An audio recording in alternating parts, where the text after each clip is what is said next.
Good morning to all. India has been hit hard by the second wave of COVID-19 pandemic with unprecedented impact.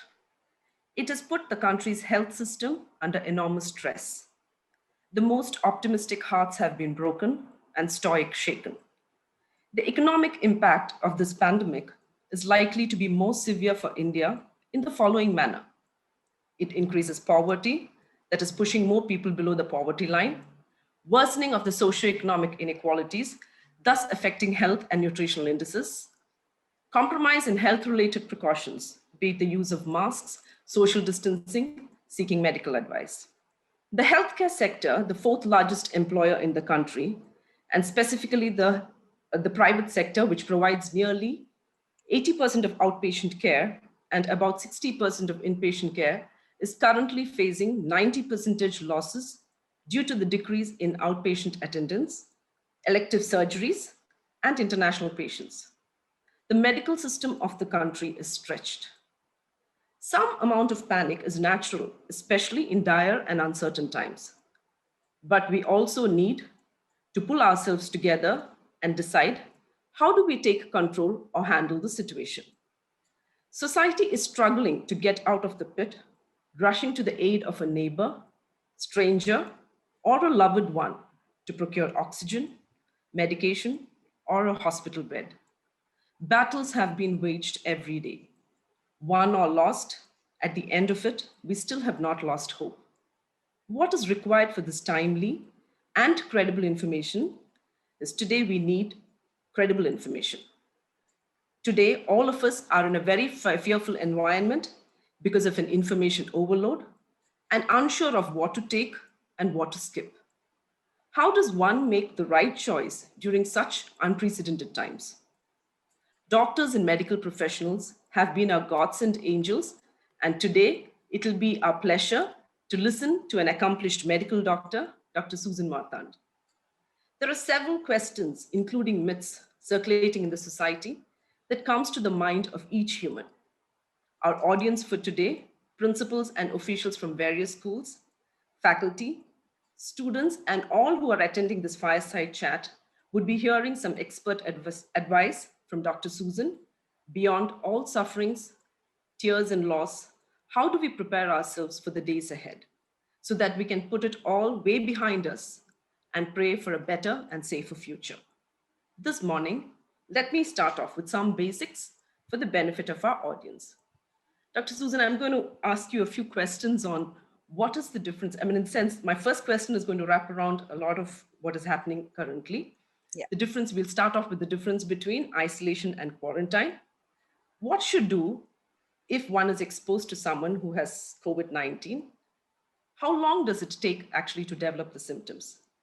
And when is it ideally the right time to take the test? How do we identify the symptoms with the time to go for a test? When or how do we know if we have to be hospitalized having tested positive? And is it actually necessary that you have to have a CT scan in the initial phase?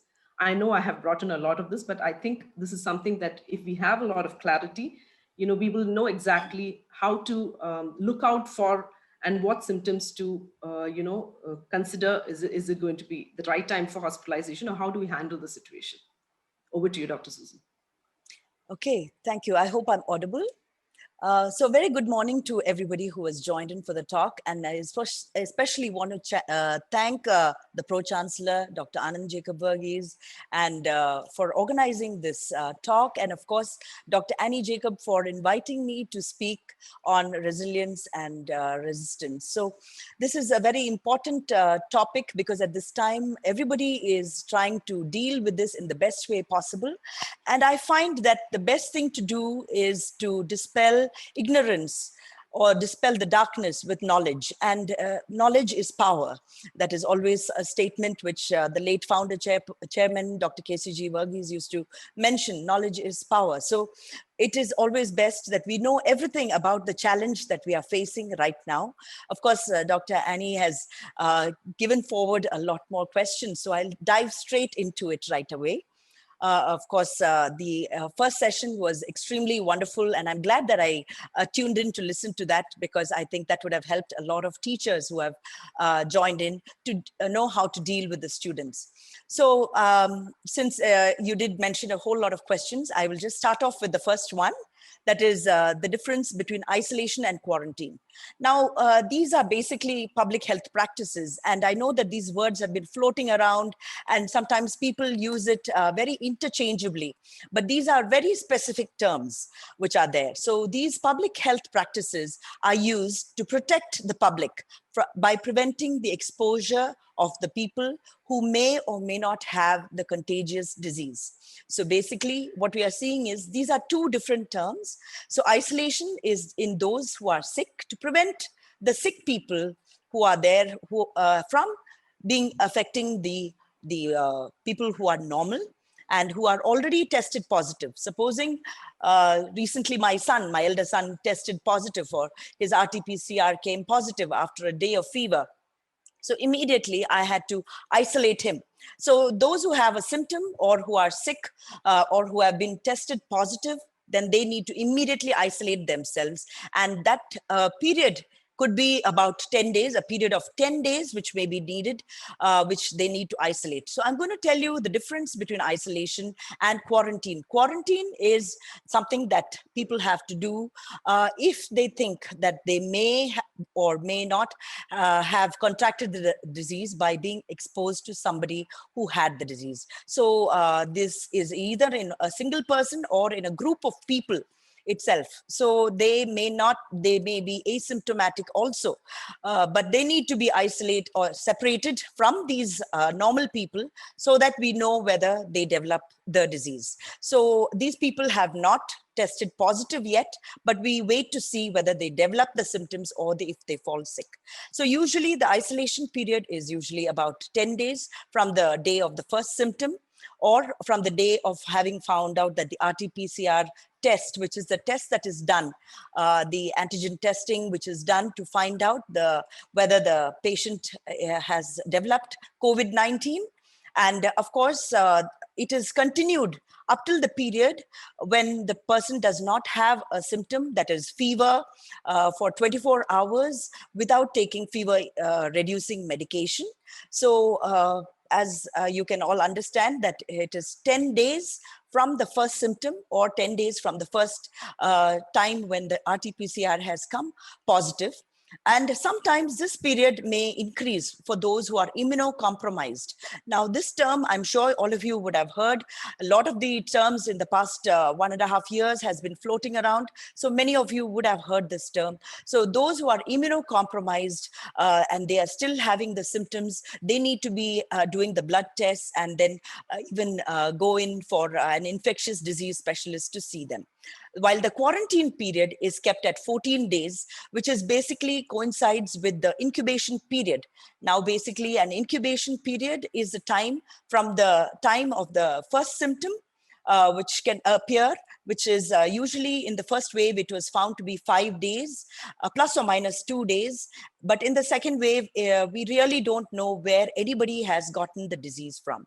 Usually in the first wave, we knew that we had either gone for a party or a wedding or a baptism or a college function where we came in contact. We knew that that was a person from whom we developed or contracted the disease.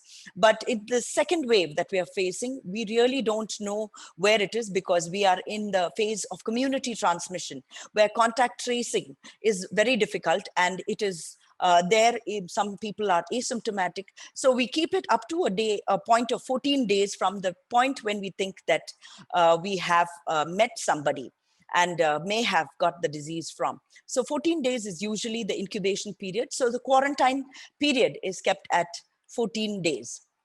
Now, you did ask me, the next question that you did ask me was, what are the tests which are done? Is that the test question that you had asked, Dr. Yeah, so Annie? when would we ideally go in for a test? Like, what are the symptoms that would nudge us to go for a test? Because this has got overlapping symptoms with a common flu, Yeah. and it's almost the same. Like a sore throat or a nasal congestion is something Yes. that commonly occurs in influenza too. So Yeah. how do we know that it's time to go for a COVID test Yeah. or So look out for that? basically, now the antigen testing and the RT-PCR test has to be done immediately as soon as a person feels that he has some symptom, any symptom that he feels. Because right now we are taking every case of sore throat. The symptoms that we see are sore throat or a dry cough, a period of fever, sometimes spiking up, high grade fever. Then it goes on to breathlessness, a dry hacking cough. So any of these symptoms which are there right in the beginning, a loss of taste or smell, sometimes it comes as a loose motion or a gastrointestinal disturbances. So any of these symptoms, as soon as a person feels the person is having any of these symptoms, then they immediately should have the test done. That is, as soon as they feel they have been exposed to somebody with COVID-19, they need to either have that done at that point. So we have 3 stages at which the test needs to be done. The first test is like if you've been exposed to somebody with COVID-19, you've come back, they've confirmed with you that I have tested positive, please take care of yourself. If they have done that, please immediately have the test. If you've been in close contact with anybody, please have this viral testing. Then after 5 to 7 days, if you have tested negative in the first test, then after 5 to 7 days, you can again go in for a test just to be safe. Or if during the quarantine period you develop symptoms, so at that point, then you would definitely need to also test, of course, immediately to check whether it is COVID-19. So these 3 times you would have to go in for the nasopharyngeal swab, which has to be done to see how it is. And of course, go in for it, go in for the test and find out whether you're confirmed. And then after that, whether you need to isolate yourself and see. So basically, there is a lot of blurry information about what the person should do, whether they should quarantine at home or whether they should quarantine or go to the hospital. So there is a lot of misinformation going around. So I would like to share a bit, maybe a little long, but I would like to share a little bit about the whole pathogenesis of this condition. So as I'm sitting for a fireside chat, I'd like to say it in a more informal way about what happens exactly. So as you know, many millions of viruses are there in our atmosphere, and it can slowly affect anybody whose immunity is slightly low. So a person who gets a normal cold and cough, they may be also having an adenovirus or a coronavirus, different strains of influenza.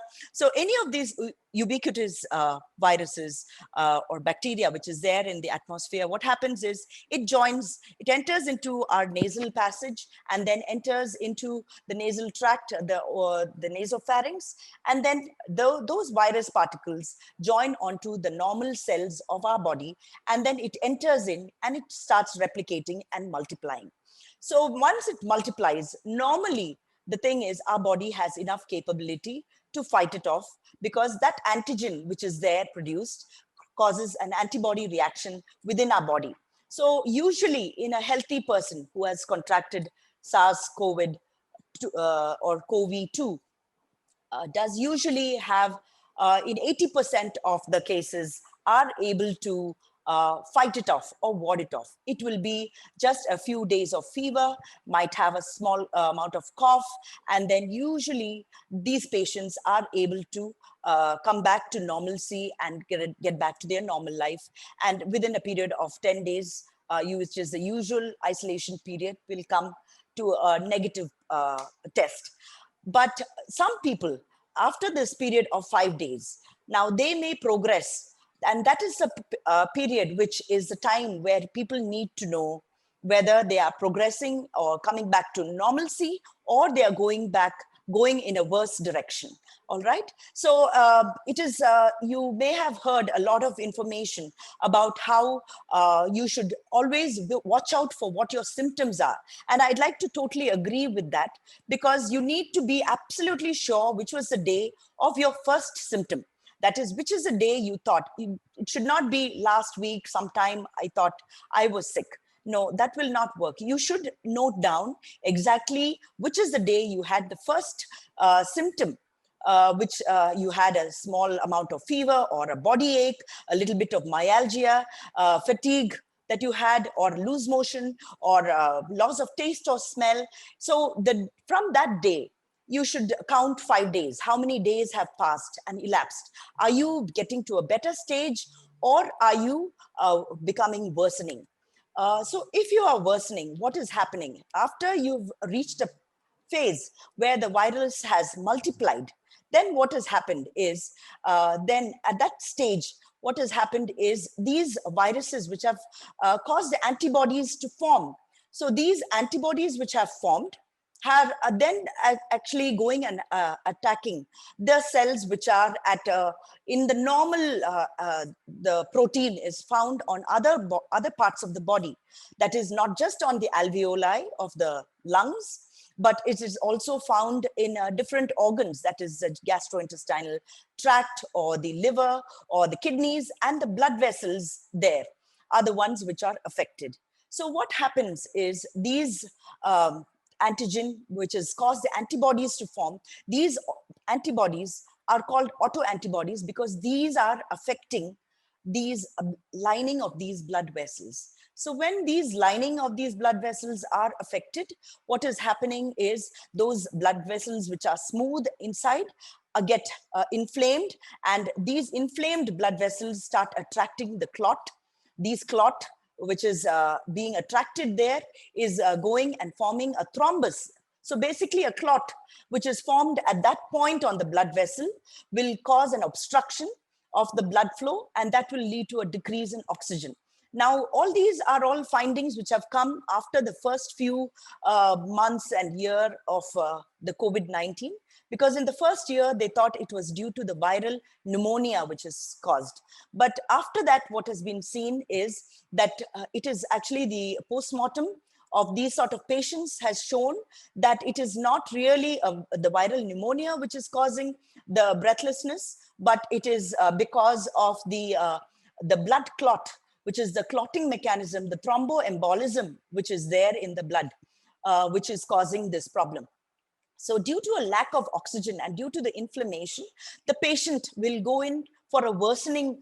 He will have fever, which is spiking up. The patient will have a very dry hacking cough. There may not be any congestion or phlegm which is being produced, but this patient will have a dry hacking cough and a fever which is spiking up.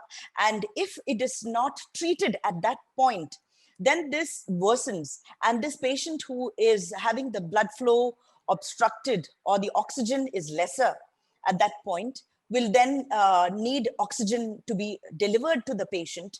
That is, he will need mechanical oxygen to be, or medical oxygen to be given to the patient. And initially it may be 1-2 liters or 5 liters, or going up to 10 or 20 liters, up to 50 liters of oxygen. But after that, the patient will go into needing a BiPAP or a CPAP, a non-invasive ventilation, and then may progress on to invasive ventilator necessity. That is what we find our country right now, the stage at, because we have not actually identified or told or disseminated that information of when the patient needs to go in. We have told the patient that you check your temperature, check your oxygen level at home. But what everyone has done is they have not noticed whether that period of when that oxygen depletion is happening after the 5th day, what the symptoms are, has to be noted. That is why we tell the patients, you need to come in to the hospital or be in close contact with your family physician so that they can monitor exactly how it is progressing. Because this, after this, has to be treated with a magic bullet. And that magic bullet is steroid. So the steroid can be administered either orally or parenterally, and that has to be given side by side along with an anticoagulant. So the anticoagulant cannot be aspirin, and cannot be aspirin because an aspirin will not be able to handle this sort of drop in the platelets and the binding and the clotting of the platelets. So it has to be heparin, which has to be administered, but it has to be administered only in a hospital setup. But most people have a misconception that if you have the oximeter and it is showing 92, 93, it is showing 90, we can be at home and we don't have to come into the hospital till we are worsening. No, please don't do that, because that is why we are seeing the huge cascade of people who are coming in a very advanced stage. And at that time, it is very difficult to give them all ICU support. So they need to come in earlier. They can be even administered hospital support, and they can go back safely. But steroid has to be given for 5 days, and the anticoagulant has to be given for 3 weeks if it has reached that stage. And why I'm saying 5 days, and it has to be observed after that 5 days, because that is where there is another turn. And at that point, that is another very dangerous point, because the person goes in for another temperature hike and can go in for actually an active bacterial pneumonia, because in that time, the steroid, the adverse effect of this magic bullet that we're using, that is the steroid, is that it reduces the immunity of the patient and allows a bacteria to come into the body. So when that bacteria comes in, it causes a bacterial pneumonia, and that bacterial pneumonia can be worse. And so at that time, it has to be actively treated with IV systemic antibiotics and controlled. And of course, the diabetic condition of the patient may worsen, or if the patient was pre-diabetic, then that condition may also worsen, because it's a diabetogenic. So the sugar, which was normally around 120 or 130, will shoot up to 250. Or if the patient was already 250, it will shoot up to 400. So the sugar level needs to be controlled, because otherwise all sorts of other infections can come. And if the patient is in the hospital setup and taking oxygen, you've all heard of many conditions such as mucormycosis, which is happening. So do not be alarmed by that, because it can be all treated without reaching that stage, because it can be handled in a much better way if you notice what is the timeline and when you are developing the symptoms. So I know that I've given you a very long answer, but it is very important to explain to everybody where exactly we go wrong in our country and the way we are handling the disease itself. In fact, I think you're very beautifully and exhaustively and with a lot of clarity explained all my questions that I had posed to you. And there's one thing that I wanted to, in fact, you mentioned about it, the transition that, the transmission difference in between the first wave and the second wave. But do the symptoms also remain the same? Because are there overlapping symptoms between the first wave and the second wave? Another question that I also had was, they are, in fact, the general notion is that we are in for a third phase where the children will be affected. In fact, already the talks have started with our government, Indian government, in fact, the Delhi CM mentioning about it to the new strain that is found in Singapore. But prior to that, even our papers did speak about, the children being affected. So for the benefit of our audience, because we have a lot of school officials here, we all agree that the children are less vigilant and disciplined when following, the safe measures. What is it that we can do, to protect our little ones? And what are those health measures that can be taken up during this pandemic to protect the children against virus? I'm sure it's not just the officials. In fact, any parent, any household would have a child. And that is what is a constant panic and fear amongst a lot of, households now. So how would you advise that sort of a situation? What do we do in such a case? Yeah, so the first wave, when it came, of course, we had the lockdowns and we were told about the precautions, but I think we did take it a little lighter at that time. And we had different symptoms, what we are seeing between the first wave and the second wave. Because in the first wave, we had about 20% of our population was affected in that, the first wave, where we saw that fever and a cough was there, or loss of taste and smell, or gastrointestinal symptoms. But in the second wave, what we're seeing is a difference in the symptoms. And now you will agree that almost close to 45% to 50% of our population has been affected.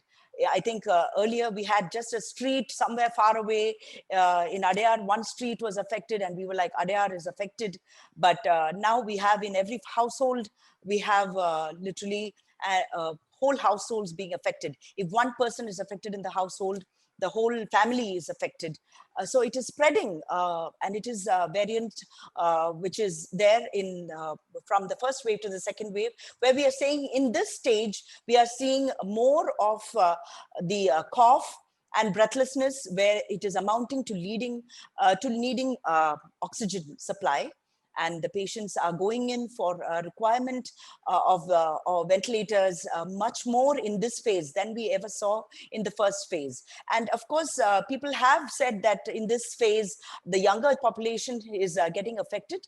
But what the ICMR has said, the Indian Council of Medical Research has said, is that the mean age group which was affected in the last wave was about 50, and this time the age group is about 48 to 49, so not very different. But what did happen this time was schools had opened up this time, thinking that everyone will be back to normal, and because of that, kids or children were affected earlier in the disease. But after that, it has been found that it is more the adult population.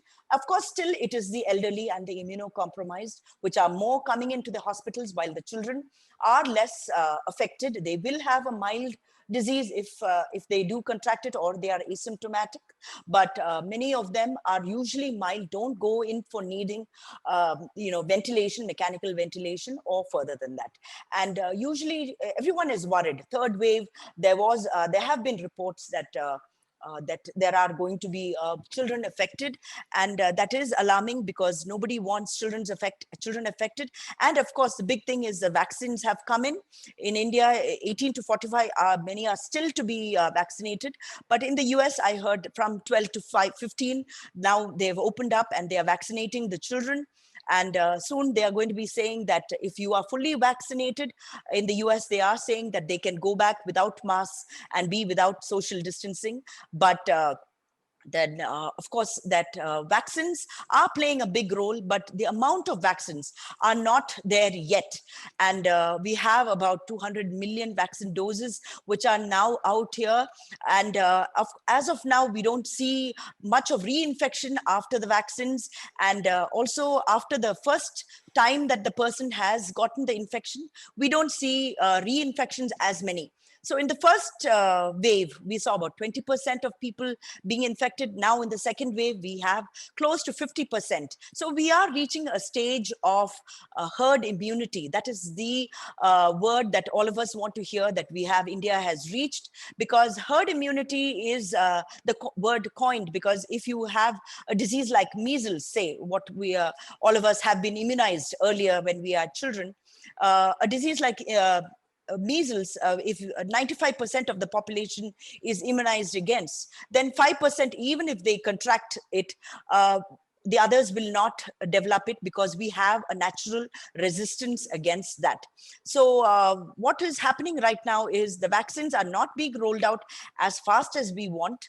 But what we are hoping is that we will achieve that herd immunity earlier.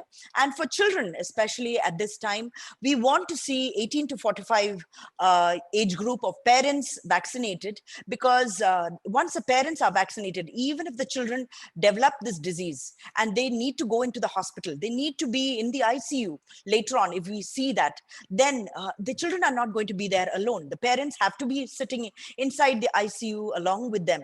So at that point, they cannot contract, they need to be vaccinated. So that is why it is very, very imperative that at least the 18 to 45 age group is vaccinated, and then of course the age group for children is vaccinated. We need to impress on children now as young as 2. They have only seen respiratory etiquette, sneezing into the crook of their elbow, wearing masks. They know how to wear the mask. So children are intelligent, but we need to keep impressing upon them, and it is going to be a big onus on parents and especially teachers once they come back to campuses. Yeah. Thank you, Doc, for that insight. So there's something that's always been on my mind, which I thought should be a question that I pose to you. Are there any long-term effects of COVID? I mean, we've heard and read about the fact that viral infections are known to have a recurrence. In fact, you mentioned about it in the first wave, we did have that. Or at times it even lodges and then surfaces. when one's immunity is compromised. Like in the case of chickenpox, after a few years, it manifests as shingles, or, those any sort of viral infection, they have a tendency, if it is not flushed and cleared Yes. out of your system, it does go and, lodge in some of the organs, or any of the organ for that matter. So what systems of the body can actually the viral COVID-19 affect in addition to the lungs? We do read about a lot of coronary or gastric or ophthalmology. I'm sure initially that was what Yeah. once it was spoken about. And recently we Yes. have also been hearing about the dermatology related issues. And because of the steroid, in fact, you just mentioned in your conversation, we do have insulin related hormonal imbalances, and now it's going to be a steroid related, Yes. hormonal imbalance. So post COVID, what is it that actually we require? Because the whole theme of our our talk itself is resilience, right? So once Yes. we have this, it's suppose we turn out to be positive and we are out of it, how do we build back our, immunity and strength? How do we emerge resilient? Because our body is still very weak when compared to, what has Yes. happened. So what is it that we have to do post COVID? What is the care required? Yeah. So this is a very, very important question, because all of us at some point or the other are going to be exposed to it. We may be asymptomatic, or we may get it with many of the symptoms. So we want to know whether it's going to be affecting our bodies in the long term. So there are unfortunately a lot of organs which can be affected by COVID. It is not exactly good news, but of course, what we have seen is there are symptoms which are going to persist in patients and in the people who are recovering. And of course, they are going to be called the long haulers, the post-COVID-19 syndrome, or it is called long COVID. So these have been seen right now to affect different organs. Of course, chronic fatigue has been seen in many. This fatigue, which is affecting the muscles and of course affecting the brain itself. So the brain, why it is being affected is because sometimes it is affecting the adrenal insufficiency. The adrenal glands are which are controlled by the brain, that is being suppressed, and so the adrenal insufficiency causes severe fatigue in the patient. And of course, we're going to see in the lungs, the alveoli are the ones which are affected, and depending on the lung involvement, many of them patients are going to go in for the CT chest and find out the grading according to the CT chest grading, which is divided on 25. Many of you would have seen your viral pneumonia, which shows a ground glass appearance. And then, of course, the CT grading, which is divided according to the lobes and according to a grade of 1 to 5. It shows the severity of the virus affecting the lungs. So these patients who are affected in the lungs, it can be affecting for a long term, that it can be permanently damaged. The lung damage can be extremely bad for many people and may lead to severe breathlessness in the long term. So patients who have these may be able to breathe normally, but to exert themselves when they are climbing steps or doing any exertion of physical or mental activity will be difficult for them. And also the other organs which are affected, like you have your the brain itself. Of course, it can lead to stroke. In some patients, the seizures are seen, and there is a condition called Guillain-Barré syndrome, which is a temporary paralysis. But these are not seen in many. It's a rare cases, of course. And the other one is the heart muscles can get weak. That is, it can lead to heart failure. So the heart muscles itself getting weak. Of course, in the eye, we have seen cases in my practice also of viral conjunctivitis, where patients have come in and we had them treated and then followed them up that was one of the early symptoms that they had come in. Now, you did mention about hormonal disturbances. So of course, yeah, the diabetics can get worsened also. And of course, if they've been on steroids, which is one of the medication which is given for these patients, then yes, they can be pushed into a more higher diabetic area where their sugar levels are higher and they need more insulin to control their sugar levels. So hormonal imbalance will be happening, adrenal imbalance will be happening, which is going to lead to chronic fatigue of these people. And of course, we have seen patients having depression. Now, mental health in India itself, 40% of adults are complaining or have said that they have experienced a lot of anxiety during this period, of course, with the economic downturn and their own jobs at stake. Of course, it is a point of anxiety, but it has been seen in teens and children that they have more than almost 50 to 80% of teenagers have expressed anxiety also because of this condition. So it is something that is going to be having to be dealt with in a very systematic way. Once this is over, those who have been on ventilators and come out, there are the post-traumatic syndrome, also stress syndrome, which has also been seen in those sort of patients. Also, they have difficulty in stepping back into normal life. After that, they fear anybody who's coming into contact with them. So we do hope very soon we will return back to normalcy. But now, when I see images of people getting together, it may have been pre-2020, but I want to tell them, why are you all standing together? So even that is affecting all the ways in which we are thinking itself. So yes, it does affect, though I'm hoping that I have not been asymptomatic or have not gotten it. In a way, I'm hoping that from my son, I may have gotten it and I may develop some antibodies to the disease itself. Yes. So, Thank you. Doc, we're going to move to a more positive zone because, the whole concept of COVID, and I'm sure it's been traumatic for everyone. So let's talk about the prevention part. Now, you've in fact mentioned when we were speaking about children that vaccinations are very important. And now because of the shortage or because we need so much to immunize, to make sure that our the population of India is given all the vaccination, and we now have indigenous ones that we have made here as well as imported. So how does actually one decide and deal with this ever-changing report on the duration of doses? Initially, it was said that it was 4 weeks. Then we moved to 6 to 8 weeks. Now they say 3 months. So what about the people who have already done and finished off with their second dose? And again, the prescription of medicine. Some of the medicines which were supposed to be included as a protocol have been deleted now. What is your advice on this? And I also wanted to know, having taken both the doses, how long are we protected? Is it like for chickenpox, they say 10 years. For influenza, the flu shot, they say 1 year. So how about the COVID vaccine? I don't really hear anybody talking about the duration for which we are protected against if we have completed both these doses. Is there a booster dose we are supposed to take? And even the efficiency of the vaccines. Again, with COVID, Covaxin and Covishield and Pfizer and Moderna and Johnson and Sputnik, there seems to be a lot of, talks going about it. How would you advise us on this? Yes. So, yeah, as you've mentioned, the vaccines are there, which have all been emergency authorized vaccines, which are for emergency use. But it has been done earlier also for the Ebola virus, or for the anthrax, or for the H7N9 virus.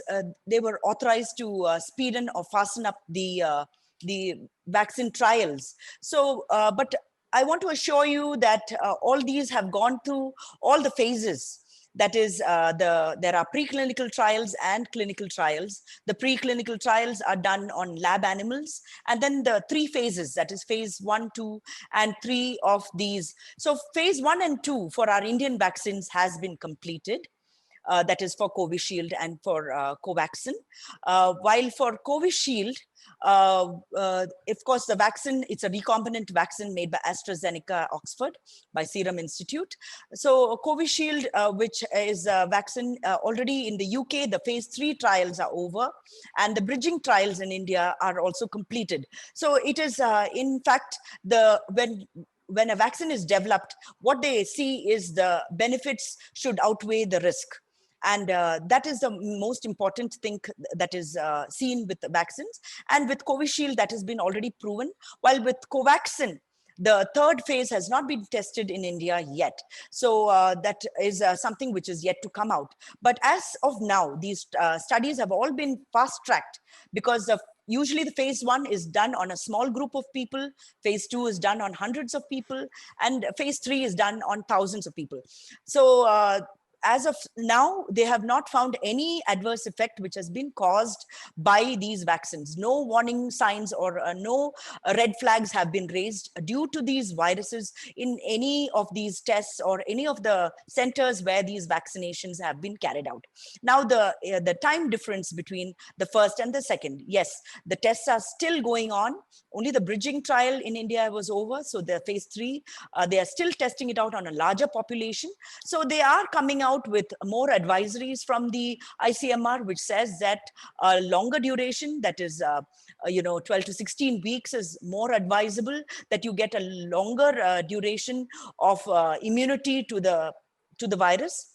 But what I would advise to everybody, if you've taken the 2 doses, you are in a very safe side, because what has come out from a lot of study of the patients who are being admitted is that nobody has been admitted into the ICU itself per se, or gone in to a severe stage if they have taken both doses. So don't worry about it. These vaccines are still, of course, still in an early stage, but they are safe. And what they look at in all these vaccines is whether the quality of the vaccine is okay, whether the production of antibodies is all right, the safety, efficacy. And in all these parameters, it has been found that these vaccines are extremely good, and we don't have to be worried about it. Of course, the US ones, they have advanced studies, of course, with the Moderna and the Pfizer, so they are able to now do for the younger ones with these vaccines. And the Sputnik is already tested and is now released, rolled out in India. And we're waiting for the Chinese, the Sinopharma vaccine also to come out. So what I would advise is, please just go in for the vaccine. We are hoping that at least a year's amount of duration, just like the influenza vaccine gives us protection for about a year, but not longer than that. We are hoping that this will give us at least till the 3rd phase is over. And what has been seen always in previous pandemics which have happened, in the WHO declared in March last year that the SARS-CoV-2 is a pandemic. So similar to that, we have seen pandemics which were there, the Russian flu, the Spanish flu, and other flus, the SARS, the COVID-1 itself, where before it was spread to a larger area, it was contained. But it was not because a vaccine was developed. It was never because a vaccine was given and so it contained the virus at all. It was because the virus itself modified and became less efficient in being transmitted from a person to person, and it became endemic. So we are hoping that by the time this herd immunity is achieved, vaccination may not cover the whole population, but herd immunity will be achieved, because by that time, about 20% at least of our population in India should be vaccinated. So considering that already 70%, 50% in this wave, 20% in the last wave, and 20% of our population which has been vaccinated, we will have a good enough immunity, and then it will restrict and become an endemic disease and then die down, just like all other diseases have died down. Yes. Thank you. Thank you, Doc. And now, for the benefit of the parents and the teachers, let me just pose this question to you. Your thoughts on when do you think we are going to get into normalcy and start a new physical academic year? Because I think we still need to be extra cautious. So how does the school actually prepare to keep our children safe? Do we still, even if the parents are vaccinated, or say, for Indians, even the children are vaccinated, do we still continue with social distancing and masks? Because that is some of the reports that are coming, that we still aren't safe in spite of having the vaccine. So could you actually advise us on some immunity building interventions for the children? Like, it can be nutritional, it can be physical, it can be emotional, because I strongly believe prevention is better than cure. So along with the vaccine and thing, how could we actually do this immunity building interventions for our children? Okay. So unfortunately, I cannot, I'm just a doctor. I am, God alone knows the timeline that he has for us. And there is no doctor. Sometimes when I look at the paper, I think, had one small snippet of this newspaper come last year, maybe we would have all been so much more better prepared this year. But what we can learn from is history. That is what we have seen in the Spanish flu. The first wave was 4 million people died. The second wave, 20 million people died. And then of course, there are the third and fourth wave, which was there. But at that time, they didn't have the vaccine. Okay, but what we see is the vaccine production has to be really ramped up so much. In this third wave, which is going to be coming up, the social distancing has to be maintained in a very, very, strict manner. It has to be enforced. Of course, we are going to be having children back in campuses, and we are going to be having campuses where thousands of children are going to be coming in together. But hopefully by that time, the health infrastructure is going to be ramped up, and we are going to be having a better structure where we will be able to disseminate information to everybody in a better way, and to also tell them, okay, come in and have the vaccination done, even for children, hopefully by that time.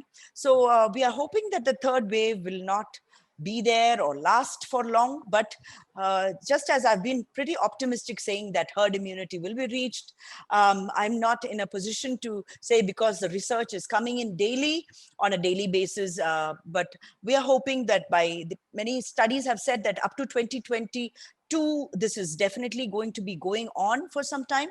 But really, I cannot really hazard a guess at this point or how it is going to be. But we are all praying. Of course, I do want, you did mention, how do we, bring up the resilience of the people. And I want to take from what I think from everybody that I listen to, I always take a line at least. And what I've taken away from Dr. Pradeep Philip is be a giant, that is a God-inspired ant. We are all just ants. We are seeing that just 1 gram of this virus, they have said that finally, if you calculate the amount of virus which is actually circulating in the world, which has taken about in India itself, 2.85 crore people have been affected, and about 2.5 lakh deaths have happened. It is only about 1 gram of virus which is actually circulating. So we are all ants, even compared to this small virus, which is actually a dead, inactive, it's a dead organism. Which is actually circulating and which is multiplying when it comes into our bodies. But we need to inculcate in our children that there is a higher power, and we need to have a belief in the fact that we have to connect with a power that is higher than us, and a God who is able to be in control of every situation. And of course, to have the grit to handle these situations, we need to spend time. I find that we leave the children with the gadgets. We need to make a conscious family time, or a time with the children where you sit together, especially if they are small children. I'm not saying that bigger children. I know with my teenagers, it's very difficult to hold them in one place and make them listen. But especially with smaller children, we need to hold them together and make them understand that this time will pass. This is a period which is going to be a small blip in our life, and we will get back to normalcy. Help them see the future in a much more positive light, and not to have a fear of what is to be expected. And of course, meanwhile, we need to also express to them that their school studies has to be going on. Of course, they need to be actively engaging with their siblings or their peers in online platform, if that is all that is possible.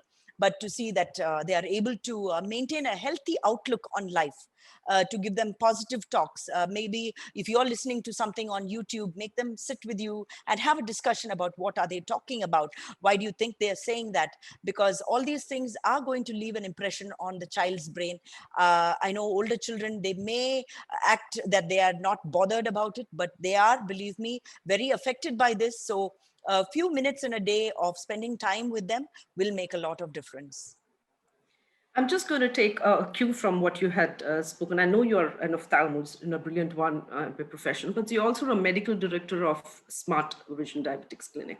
So at this difficult phase and this dire situation that we are in, you've in fact moved on to convert your, Smart Vision into a COVID care center, Could you Yes. please tell us more about? I know it is an initiative under Dr. KCG Virga's charitable foundation too.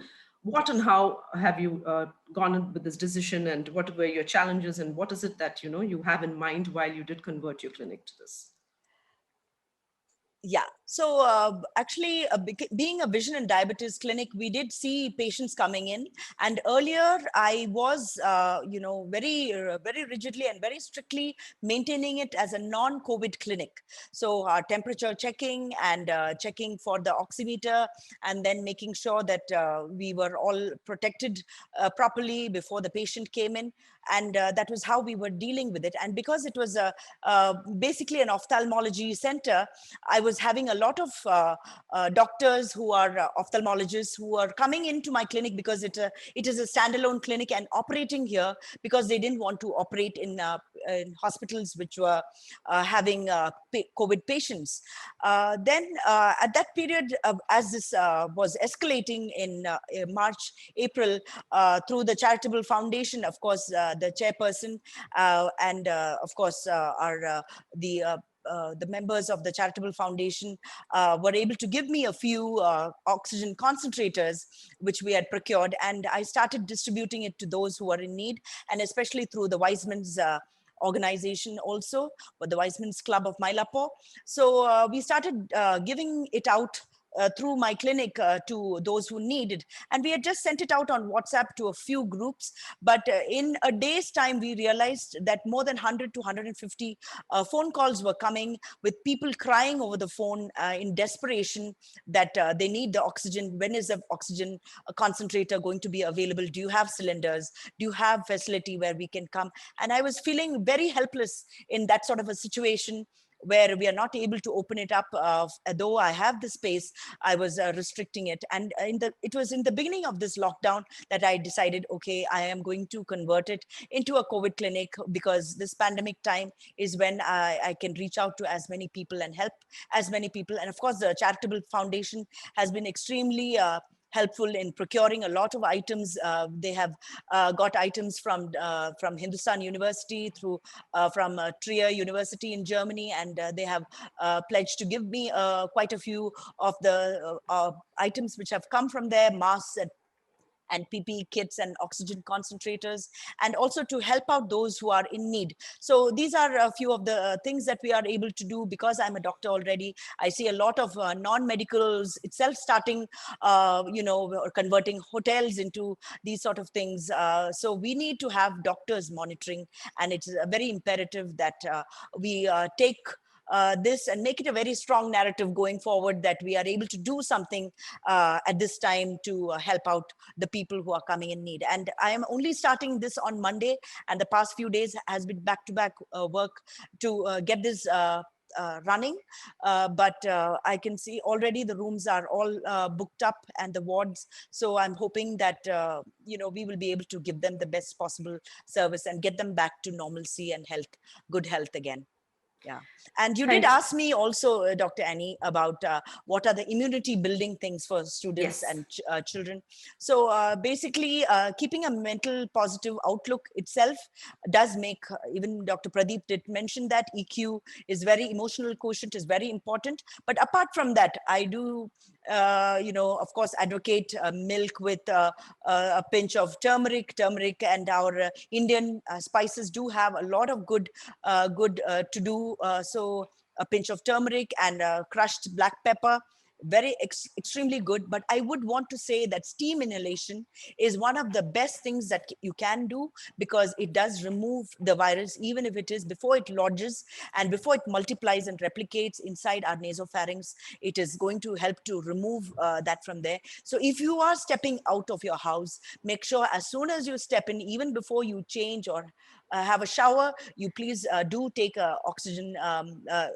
steam inhalation and remove the virus. Of course, the SMS, which I keep telling my staff at HCAS, the social distancing, mask and sanitization, nothing can replace that. And we need to keep impressing upon the children that those are the three main things. The masks need to be properly fitted, and even the children need to be taught to wear a double mask. Now, the biggest thing is we cannot handle if children fall sick But the sad thing is vaccines are not yet developed for children yet, especially the smaller age group. It may be uncomfortable, it may make breathing difficult, but it is better than falling sick and landing in the hospital and being 14 days of quarantine or sick isolation. It is not ideal that they should reach that situation. So please, I want to impress upon parents or the school principals that you need to, of course, immunity building is good. Our Indian diet is extremely good. There is a lot of myth that you eat a lot of garlic or a lot of other myths which are going around. But I want to tell you that beyond a certain point, these are measures which will help the children. There are other drugs which they are saying which are helpful, ivermectin or even remdesivir or tocilizumab, but these medicines are yet to be reaching the clinical trials which show that they are fully approved for treatment. I know that the masses of people have been hoarding for these medicines, but yet it has not been proven.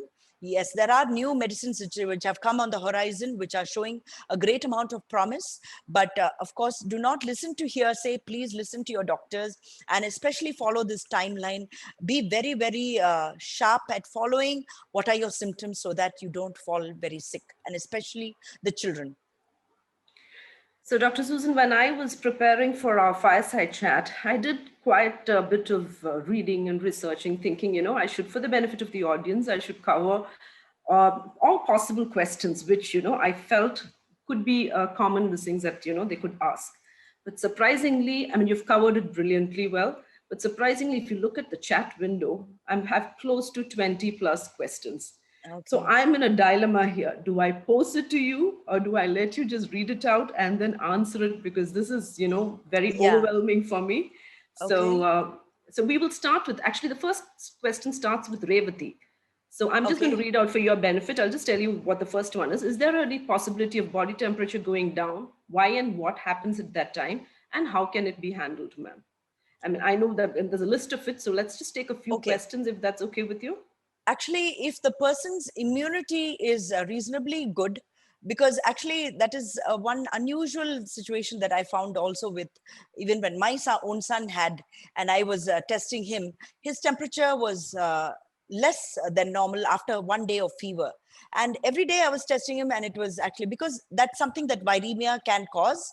If your body is producing a good amount of antibodies, what does happen with the virus is that the temperature can become lower also. So don't think that that is bad. It's showing that your body has got a good amount of immunity and is able to fight the antigenic reaction. Millions of it is causing a war within 4 to 5 days, and the temperature is supposed to be spiking. But if your antibody reaction is better, you have a good immunogenic response, your T cell and B cell response is good, then the temperature can go down. Of course, if your fever is letting off, you might reduce with sweats. And if you check your temperature at that time, it is going to be, the body temperature is going to be lesser at that time. So definitely, if the fever is letting off, you're taken a dolo or a paracetamol at that time. And after that, if you're checking your temperature, then maybe the temperature will be lower also. And your body is breaking out in a sweat and allowing the heat from your body to be disseminated. Yeah. So I'm just going to give you a breather by answering Ida's question. Is it necessary to keep available a pulsimeter at home? Yes. Yes, Ida, we need to have a pulse oximeter at home. So I'm going to Yes. pose the next question to you. When a member in the family has been tested positive, is it enough or safe to, the other asymptomatic members, can they just take the prescribed medicines without getting tested? Is it advisable? No, that is why it is very important to isolate the patient. But of course, you don't know how long you've been in contact with them. So as of now, there is no prophylactic medicine other than vitamins. So the vitamins are prescribed. Please do all start taking vitamin C twice a day. You have Selin or Limsi, please take a 500 mg morning and night. Please do take also a vitamin B complex, vitamin D, if you because it has been seen that vitamin D also is effective, though the studies are not very conclusive about how much it helps. But please do take a vitamin D. D rise is there, sachets which can be taken once a week at least. But start taking that and keep monitoring, of course, your temperature monitoring, because do not trust the back of your hand. Oh, iniki headache illa, talavali illa, temperature illa, do not check like that. You do need to have a temperature monitor and just see whether all of you who have been exposed to the person, who then you are all quarantined too for 14 days. So you should not be stepping out too. So the sick person is isolated, you all are quarantined, but during that quarantine period, you do take the responsibility of doing this. There are some studies which say that ivermectin taken 12 mg taken once a day for 3 days could be prophylactic, and I've seen a lot of videos and chats, webinars from UK where they have advised ivermectin to be taken prophylactically itself. It is one of the medication that we give along with azithromycin or doxycycline now, but there are, if you would like to, it's an antiparasitic drug, but you can take an ivermectin, though it is running short in the pharmacies nowadays. But if you do want to ask, of course, try to build up your immunity. Kabasura Kudineer is there. Please do take that. But that's also another thing I want to tell you. A lot of people are taking that daily. It can cause severe gastritis and gastric ulcers, peptic ulcers. So please do not take that on a daily basis. You can alternate that with some other kashayam or nilavimbu or something else, but do not take Kabasura Kudineer every day. People are even having misconceptions that there are many other ways, like pouring alcohol or pouring sanitizer into their nose and doing some sanitization like that. But please do not go in for doing any of that. That is going to hurt you. I heard that somebody had recently poured lemon juice into their nose, and that also the patient landed up in a grave situation. So not advisable to do any of that. Please do drink lime water. Lime with warm water is one of the best things to increase your immunity. Please do that. I think that is something that will help you a lot too. Okay, I'm just going to ask you one more question, and then probably, we will email it all to you, the rest of it, because there seems to be quite a bit of them. For Kavita would want to know, Dr. Kavita, actually, she's a professor from our KCG College itself.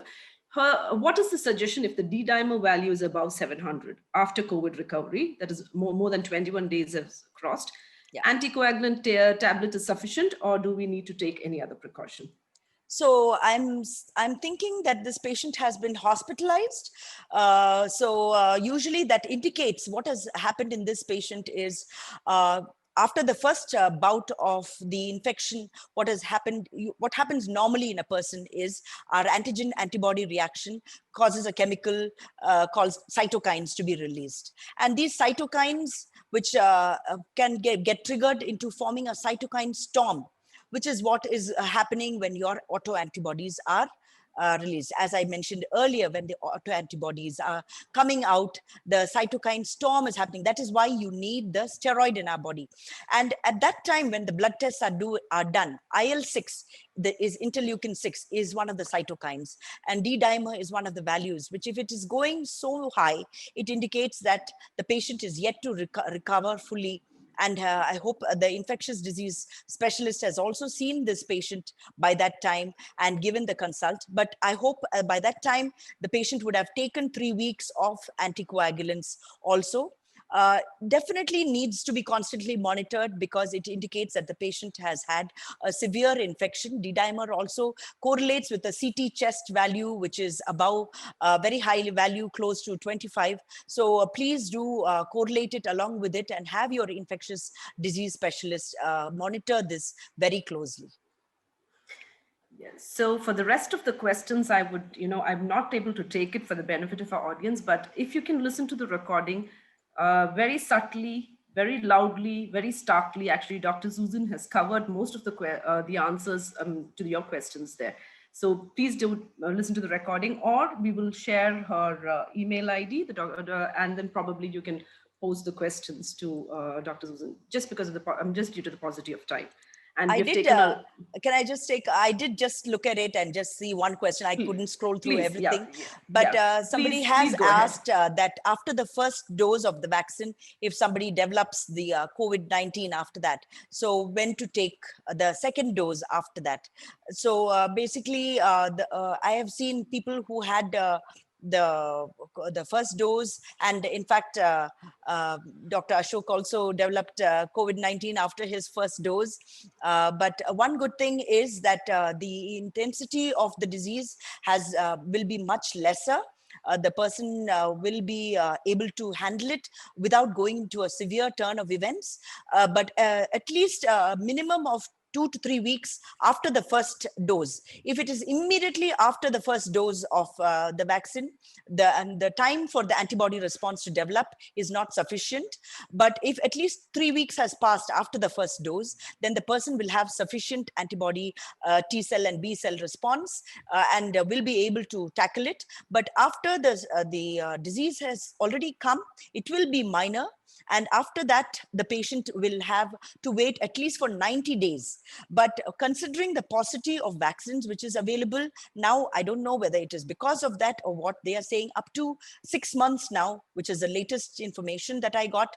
Up to 6 months, you can wait to get the vaccination. But I would suggest that after 90 days, earlier they did say that after your symptoms have all totally cleared off, after a week after that, you can take the vaccine. But please don't do that. You have enough amount of natural antibodies in your bloodstream. You can take your next dose of vaccine after 90 days, after your disease has left you, after all your symptoms have regressed. So please do keep that in mind. So Dr. Susan, a question that cropped into my mind while you were discussing that is, this isn't the case if you've taken your first dose and then you delay it. What if the person had not taken any dose and you tested positive and you've just gotten out of your thing? Do we still need to take the vaccine? If so, when is the right time? Yeah, so if the first dose itself was not taken, of course, I would suggest earlier than later. But after the symptoms, now, of course, the studies from the ICMR, they do say that wait for 90 days and then take it. So we will go by what the studies are saying, because earlier what they had said is let the symptoms all stop and wait for 1 week after that and just go in and take the vaccine. But also the paucity of vaccines are there. But what I would suggest is please go in maybe within 3 months of it. 90 days at least is perfectly fine for you to wait. But if you feel that there are other people who are having the infection, you could just go in after 1 week, after all your symptoms has regressed, you could go in and take your first dose of vaccine.